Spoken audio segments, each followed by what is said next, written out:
runtii dowladda hoose nagu soo booqday safiirka cusub ee Turkiga Mehmet Yilmaz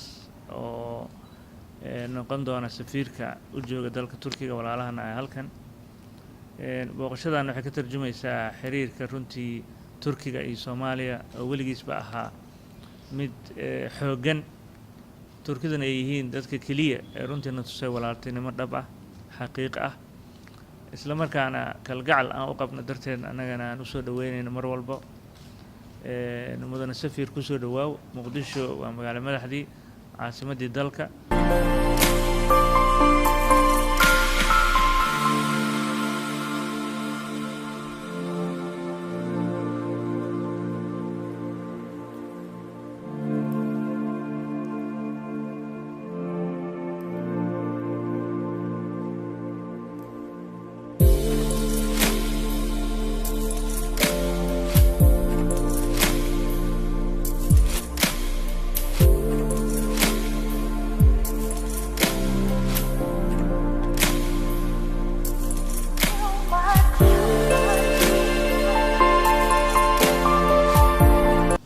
kulankeena wuxuu ku saabsanaa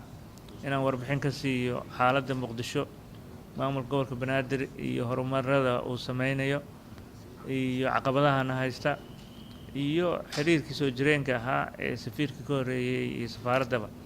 sidii iyadana aan wada joogteyn lahayn runtii aad iyo aad baan ugu faraxsanahay in Turkigu ay soo diraan qof runtii senior ah oo mas'uul ah annagana waxaan u ballan qaadnay in shacabka Soomaaliyeed gaar ahaan shacabka Muqdisho inuu mar walba diyaar u yahay in uu Turkida si gacmo furan walaaltinimo ku soo dhaweeyo waxaana u rajaynaa in Ilaahay xilkiisa u fududeeyo annaga iyo shacabka oo dhan aan diyaar u nahay inaan xilkaas kala wada shaqeyno